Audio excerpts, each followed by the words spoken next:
ಸ್ನೇಹಿತರೆ, ಏನಿವತ್ತು KPRS ಕರ್ನಾಟಕ ಪ್ರಾಂತೀಯ ರೈತ ಸಂಘ ವತಿಯಿಂದ ರಾಜ್ಯ ಮಟ್ಟದ ಸಮಾವೇಶವನ್ನು ಕೋಲಾರ ಜಿಲ್ಲೆಯಲ್ಲಿ ಕೋಲಾರ ಕೇಂದ್ರ ಸ್ಥಾನದಲ್ಲಿ ಆಯೋಜನೆ ಮಾಡಿದ್ದೀವಿ. 8, 9, 10, 11 3 ದಿನದ ಕಾಲ ನಡೆಯುತ್ತೆ.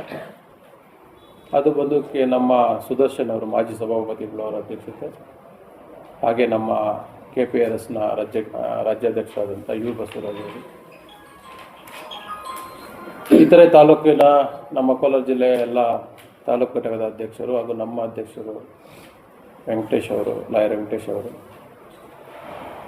ಈಗಾಗಲೇ ರೈತರ ಏನು ಒಂದು ಮೂಲವಾಗಿ ಒಂದು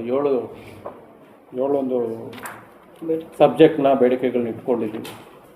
ಅದರಲ್ಲಿ ಮೂಲ ರೈತ ವಿರೋಧಿ ಮತ್ತು ವಾಣಿಜ್ಯ ಒಪ್ಪಂದಗಳನ್ನು ವಿರೋಧಿಸಿ ಶಾಶ್ವತ ನೀರಾವರಿಗಾಗಿ ಬೆಂಬಲ ಬೆಲೆ ಸಂಸ್ಕಾರ ಉದ್ದಿಮೆ ಸಾಲ ಮನ್ನಾ ಆಗ್ರಹಿಸಿ ವಿದ್ಯುತ್ ಖಾಸಗೀಕರಣ, ಇದು ತುಂಬ ಇಂಪಾರ್ಟೆಂಟ್ ರೈತರಿಗೆ. ಈಗ ನಮ್ಮದು ಫೋನ್ಗಳಲ್ಲಿ ಪ್ರೀಪೇಯ್ಡ್ ಫೋನ್ಗಳು ಬರ್ತಾವಲ್ಲ, ಆ ಥರ ಮೀಟರ್ಗಳಿಗೆ ದುಡ್ಡು ಕಟ್ಟಿದ್ರೆ ಮೀಟ್ರ್ ಆನ್ ಆಗುತ್ತೆ, ಇಲ್ಲ ಆ ಥರ ಆಗೋಗುತ್ತೆ. ಈಗಾಗಲೇ ಈ ಕೇಸು ಹೈಕೋರ್ಟಲ್ಲಿ ಪೆಂಡಿಂಗ್ ಇದೆ. ಆ ಮೀಟ್ರ್ ಕೊಂಡ್ಕೊಳ್ಳೋದಕ್ಕೇ ಲಂಚ, 400 ರೂಪಾಯಿ ಮೀಟ್ರನ್ನ 4,000 ರೂಪಾಯಿ ಕೊಟ್ಟು ತಗೊಳ್ಳೋದು ಗೌರ್ಮೆಂಟು.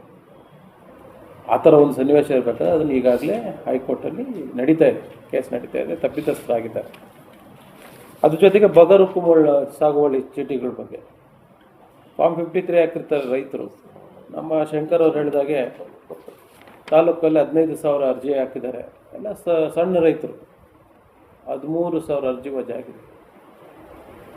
ಈ ರೈತರ ಪರವಾಗಿ ಹೋರಾಟ ಮಾಡೋದು ಏಕೈಕ ಪಾರ್ಟಿ ಅಥವಾ ಸಂಘಟನೆ ಇರಬೇಕಾದ್ರೆ ಕಮ್ಯುನಿಸ್ಟರು, ಅದು CPM ಪಾರ್ಟಿ ಮತ್ತು KPRS.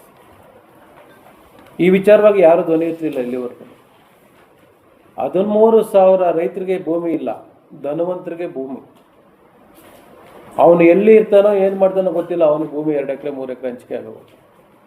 ಇವತ್ತು ಆ ವಿಚಾರವಾಗಿಯೂ ಸಕ್ರಮವಾಗಿ ಬಗರುಕುಂ ಸಾಗುವಳಿ ಚೀಟಿಗೆ ಯಾರು ಅರ್ಜಿ ಹಾಕಿರ್ತಾರೆ ಅಂಥವ್ರಿಗೆ ಭೂಮಿ ಕೊಡಬೇಕು ಅನ್ನೋದ್ರ ಬಗ್ಗೆಯೂ ಇದು ಸಬ್ಜೆಕ್ಟ್ ಇದೆ. ಜೊತೆಗೆ ಅರಣ್ಯ ದೌರ್ಜನ್ಯ ಅಷ್ಟಿಷ್ಟಲ್ಲ, ನೀವೆಲ್ಲ ಇತ್ತೀಚಿನ ದಿನಗಳಲ್ಲಿ ನೋಡಿರ್ತೀರಿ.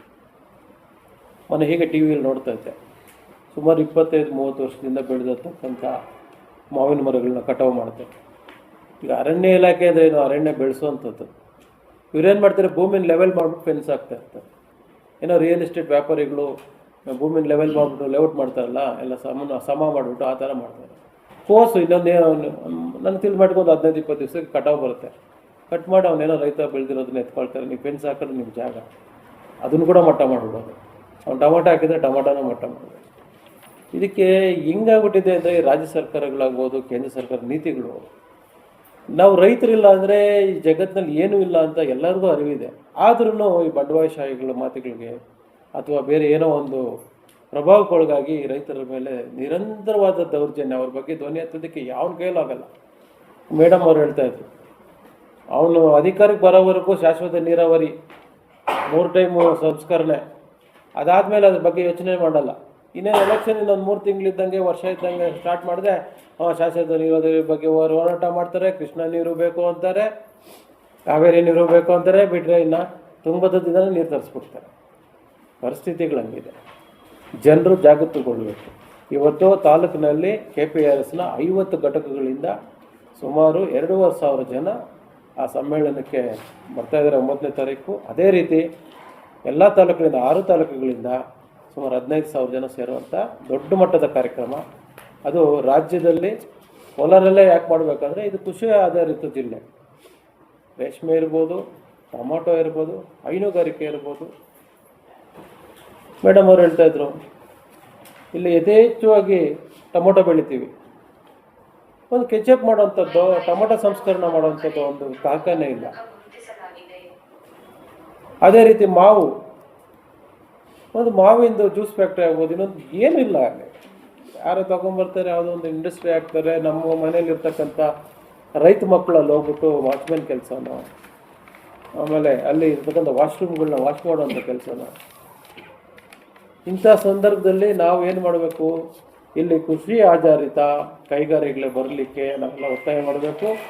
ಆ ನಿಟ್ಟಿನಲ್ಲಿ ನಾಳೆ ನಾಳಿದ್ದು ಏನು ಬಜೆಟ್ ನಡೀತಾ ಇದೆ, ಈ ಒಂದು ಮೀಡಿಯಾ ಮುಖಾಂತರ, ಈ ಒಂದು ಪತ್ರಿಕಾಗೋಷ್ಠಿ ಮುಖಾಂತರ ಮಾನ್ಯ ಮುಖ್ಯಮಂತ್ರಿಗಳಿಗೂ ಮನವಿ ಮಾಡ್ತೇವೆ. ಕೋಲಾರ ಜಿಲ್ಲೆಗೆ ಒಂದಷ್ಟು ಕೃಷಿ ಆಧಾರಿತ ಕೈಗಾರಿಕೆಗಳನ್ನು ನೀಡುವ ಬಗ್ಗೆ ಆಲೋಚನೆ ಮಾಡಬೇಕು, ನಮ್ಮ ಬೇಡಿಕೆ ಇದೆ. ಜೊತೆಯಲ್ಲಿ ಪರ್ಯಾಯ ನೀತಿ, ಕೃಷಿ ನೀತಿಗಳನ್ನ ಒತ್ತಾಯ ಮಾಡಲಿಕ್ಕೆ ಇದೊಂದು ಸಮ್ಮೇಳನ ನಡೀತಾ ಇದೆ. ನೀವೆಲ್ಲರೂ ಈ ಸಮ್ಮೇಳನಕ್ಕೆ ಬೆಂಬಲವಾಗಿ ಒಂದಷ್ಟು ಪ್ರಭಾವಿತರಾಗಿ ರೈತರಿಗೆ ತಿಳುವಳಿಕೆ ನೀಡೋ ಥರ ಒಂದು ದೊಡ್ಡ ಮಟ್ಟದ ಕಾರ್ಯಕ್ರಮ ನಡೀತಿದೆ. ತಾಲೂಕಿನಿಂದ ಅತಿ ಹೆಚ್ಚು ಜನಗಳು ರೈತಾಪಿ ವರ್ಗ ಹಾಗೂ ಸಾರ್ವಜನಿಕರು ಈ ಕಾರ್ಯಕ್ರಮಕ್ಕೆ ಬರಬೇಕಂತ ಎಲ್ಲರೂ ನಿಮ್ಮ ಮೂಲಕ ಮನವಿ ಮಾಡ್ಕೊಳ್ತೇನೆ. ಧನ್ಯವಾದಗಳು.